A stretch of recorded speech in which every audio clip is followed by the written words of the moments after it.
দেড়টা তুমি যে কিচেনে লাগাইবা সুরের যন্ত্রণা শান্তি নাই দেখো। তোমাদের খেলা আছে কিছুদিন আগে এই ভিডিওটা আমি ছাড়ছিলাম, দুইটা গাছ লাগাইছিলাম আমি। এই দেখো দেখছো, এই দেখতেছো মরিচটা কি সুন্দর, ঠিক এরকমই এই যে দেখতেছো লাল মরিচটা, এটার মধ্যে কিন্তু আরো মরিচ আসছিল। তো আমি লাগাইছি আজকে 2-3 দিন হয়েছে। ওমা আমি কালকে যখন সকালবেলা আমি গাছগুলো দেখতে আইছি, আর এদিকে আমার এই লাল গাছ মরিচটি এটা নাই কেটে ফেলে লেগে গেছে কোন চুরে। তার মানে মরিচ নাই গড়ো কিতা করবো, বেকারি আমার কাছে মরিচটা ফেলে লেগে গেছে। কেটে নিয়ে সাথে দেখছি, যদি দেখতাম তার খবর কোয়াইতাম আমি। যাই হোক, তোমার কিতা কমো কই লেগিয়া হনে যাতে না নিতে পারে গাছটি সেফটাপ করে লেগে আমি এই দেখো এভাবে মশে টাঙ্গাইছি, সাইডটা বাঁশ বাঁধছি, বাইন্দা হনে এই মশে টাঙ্গাইয়া এটা ব্যারিকেড দিমু।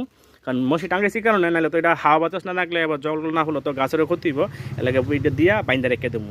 এরপর যদি নেগা তোর কিছু করে, কারণ আমি তো দেখো আমার গেট প্রায় খুলেই থাকে কইতে গেলে, যার কারণে সুযোগ পাইছে লয়ে গেছে চোরে। যদি দেখতে পারতাম মানে কিতা কইতাম, মানে খুব মনে খুব কষ্ট হইতেছে। এই দেখতেছো কি সুন্দর মরিচ ধরছে, এটা ধরছিল। তো চোরের যন্ত্রণা আমি আর মানে রাখতে পারলাম না।